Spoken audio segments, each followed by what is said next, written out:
rolling freight. Red and green and brown and blue, they're the really useful crew. All with different roles to play, round Christmas sheds so far away. Down the hills and round the bends, Thomas and his friends.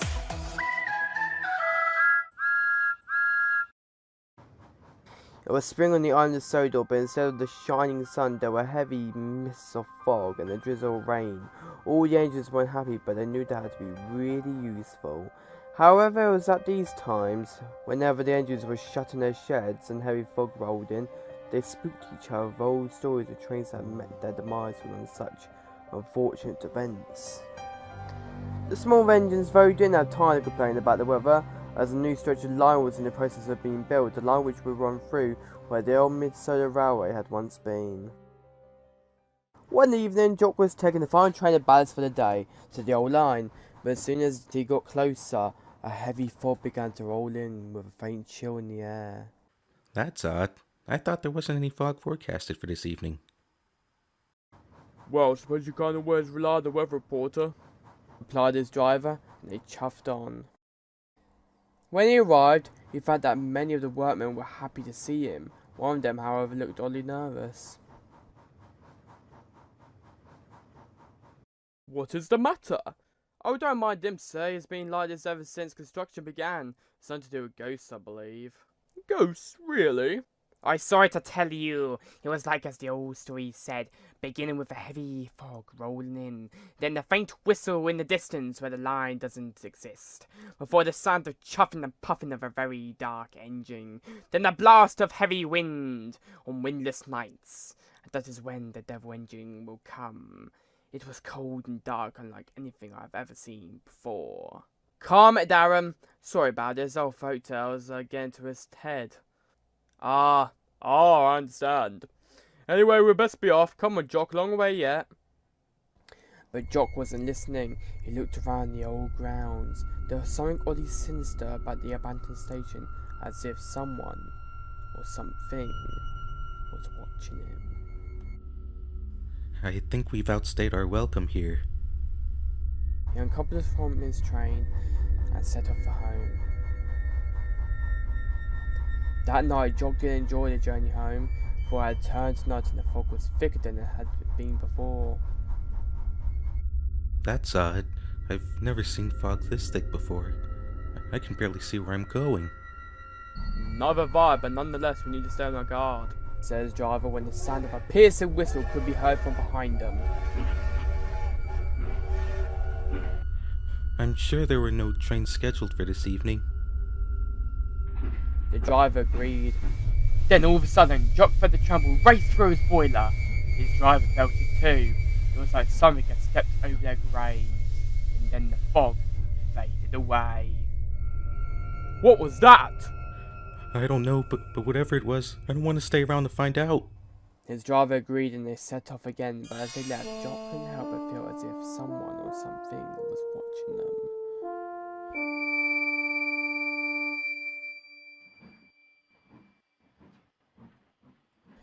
When Jock arrived back at the sheds, Bert noticed that the yellow engine wasn't so yellow. What's the matter, Jock? Asked Bert, you could tell that something was going on. Well, you wouldn't even believe me if I told you. Oh, come on, it looks as if you've just seen a ghost! Joked Rex. Jock stayed quiet, but Bert saw that his expression had said everything he needed to know. You saw him, didn't you? Or at least felt his presence. All the angels turned to look at Bert. It's a long story, and not one I wanted to be reminded of. Please, tell us! Pleaded all the other engines. Very well. Back when this line was known as the Mid Sodor Railway, there was an engine that we all know called Duke. Throughout the years, there had been many other engines on the line, but Duke had outlasted them all. He worked hard and was very proud of his grace. However, his manager saw that he needed help. Duke, I know you work hard and I'm very pleased with your work, but I've noticed you're getting older, so I've ordered another engine to help out. Yes, sir. said Duke. And the next day the new engine arrived. His name was Stanley. He was a small, red American engine who was proud of himself and was known to work very hard. Hello, the name's Stanley, and you are? I'm Duke. Pleased to meet you, Stanley. I hear you're here to help me, yes? Indeed I am, old boy, and I'm ready to work. Duke smiled at this. He had a feeling that this engine was going to be very useful, and for the next few weeks, Stanley worked harder than ever. He worked harder than Duke had done all his life. But then another engine came to the line to help. He was called Andreas. He was a small engine, but was also a cocky and boastful engine and bragged to everyone how hard of a worker he was. Stanley, however, took this as a threat. They would argue all the time, show each other how hard they worked, and to others even. But this all led to Stanley's demise. But Stanley tried so hard he began to push trucks off the rails by accident, and at sometimes even on purpose. He grew not only a bad reputation, but also a horrible engine. The manager, however, tried to send Stanley away, but no one would buy him. They would say he was too reckless or a horrible engine. But the manager and Duke had sympathy for Stanley, because they knew deep down that he was a good engine. But the manager also knew he couldn't keep Stanley as an engine. So instead, he turned him into a generator and was put at the back of the shed. Andreas laughed at this. Duke, however, didn't find the situation particularly funny. Stanley stayed there for years and years, but one day, it happened. Nobody knew how exactly, but Stanley simply exploded. Duke arrived to help with the devastation. He was in shock as he watched the firemen who had arrived cool down the flames, but there was nothing they could do for Stanley. He was gone. And that, my friends, is what happened to Stanley. But how come we haven't heard of this story until now? The manager at the time didn't want the information to leak out into the press, and so it was to be kept under wraps. Yes, the odd few people knew about it, but it never spread. I didn't know about it until Duke told me a few years ago, during the Mid Sodor Railway anniversary. So it was Stanley who I felt? Bert simply said yes. But wasn't Smudger the engine who was turned into a generator? No, that was just a different name that Duke used, because he couldn't bear to say Stanley's name until he told me. So you're saying we got a ghost on the line? There's no such thing as ghosts, Bert. And if there is, why hasn't it haunted us until now? That's because it was haunted before. The angels all looked at Bert with surprise. You see, ever since the accident, a number of people throughout the years have reported mysterious sights of fog, and the sound of a piercing whistle, and a chugging noise of an engine at night. One person, however, went to investigate, but when he came back, he was pale, and his eyes were a dark red. He never spoke about what he saw, but many people had speculated that he saw the ghost of Stanley. But why haven't we felt his presence until now? My guess is that building the new line has disturbed his spirit. Jock kept quiet, but Rex and Mike scoffed and laughed at the story. But you shouldn't tell such fantasy to Jock. Yeah, he's just had a little chill, that's all. There's no such thing as ghosts. Bert and Jock looked angrily at the two engines. It is very much true, and if you don't believe me, how about you go and see the ghost for yourself? And after that, Rex and Mike kept respectfully quiet.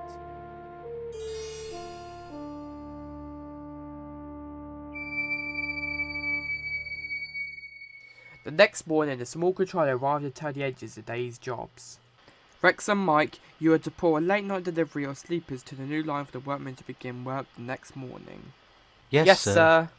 and the small controller left, Bert looked at them both with worry. Be careful. This angered the two engines. Oh, stuff and nonsense, Bert. That story is just a tale to scare children at night, nothing more. Exactly, Bert. Now stop scaring yourself with these silly stories. And the two engines left, I tried to warn them. said Bert to himself. Later on that morning, Olivia was taking a group of workmen to the new line for the day's work, but as she went along the line, she noticed that a thick, heavy fog was rolling in. That's odd, there wasn't any mention of getting fog today, Maybe it's just passing through. replied a small green engine. Perhaps but it makes the journey much harder to see, You're right there.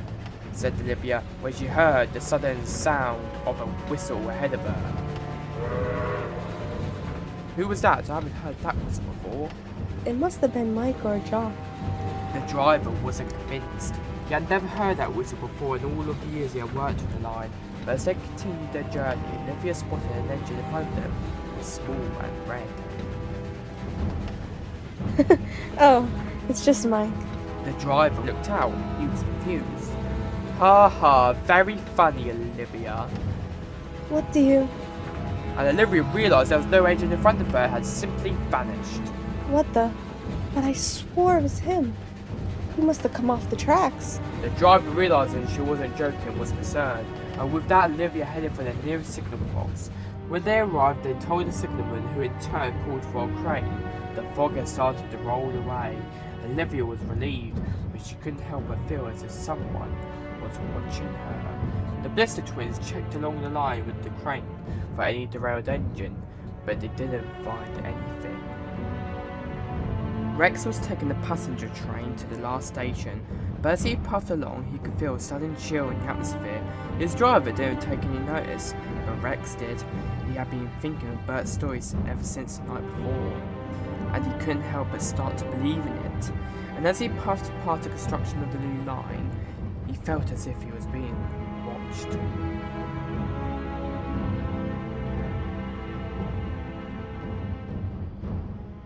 Later that day at the station, Jock was about to pull the last passenger train of the day when Olivia puffed in. She looked confused. I just don't understand it. I could have sworn I saw an engine. Did you feel as if you were being watched? Yes. Funnily enough, I did. Then the roaring sound of thunder crackled through the air. It began to rain. Anyway, you best be off. You can't let your passengers get wet now. And Jock quietly left the station. That evening, Donald had arrived at the station with a train of sleepers. Mike and Bert were waiting for the workmen to put them on their flatbeds. Ah, it's weather like this that really reminds me of Scotland, said Donald, when another strike of lightning burst through the sky. Rex shook. Mike laughed. Oh, Rex, I never knew you were scared of a bit of lightning. Rex glared angrily at Mike. He had been rather unsettled that day.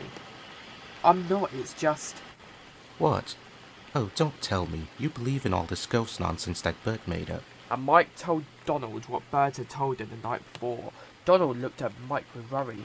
This story had brought back some rather bad memories when he and Douglas were on the Caledonia line. You be careful, he said. Mike looked at Donald angrily. He couldn't believe that a Scottish engine would believe in such tales. But before he could reply, the sleepers were loaded onto their flatbeds and Donald set off. And as he did, a thick fog rolled in. Rex felt even more worried. Donald's expression hadn't helped the small engine's fears. Oh, come on, Rex. There's no such things as ghosts, said Mike. It was night, and the fog was thicker than ever. Rex couldn't see anything, but Mike could, and as they went past beneath his trees, he couldn't help but feel a little shaken up, but he didn't dare admit to it to Rex. They finally arrived at the points that would lead them to the new line. It's all right, Rex. We're nearly done. They finally arrived at the old station, and for a while they relaxed. But soon they prepared to head off to home, when suddenly the sound of puffing and chuffing from a nearby engine could be heard. What was that? It must have been Jock with another ballast train. Mike, we both know that there was no ballast train planned for tonight. So if it wasn't Jock, then who could it be?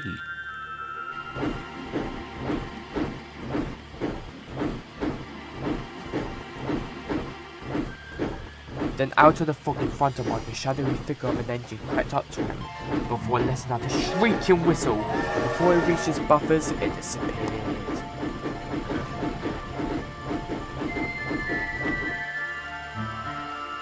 But it can't be true. It can't. Mike? Get me out of here. And with that, Mike pushed Rex into the flatbeds and left the line as fast as he could. At the sheds, that next morning, everyone, even the small controller, found Mike hiding back in the sheds. His face was pale. Mike, are you alright? What happened? I don't know. Mike? Said the small controller, but Mike still didn't reply. Eventually though, the small controller found out about what had happened and the story of Stanley's fate. He set to arrangements at once. As soon as he could, the small controller ordered for the line to be torn down and his tracks ripped up. Do you think Stanley will finally find peace now, sir? I don't know, Jock, but whatever the case, he isn't welcome on my railway. And ever since that day, the engines didn't hear more of Stanley's spirit. Perhaps they thought he had finally found peace. But there were rumours that his spirit still haunts whenever the fog rolls in.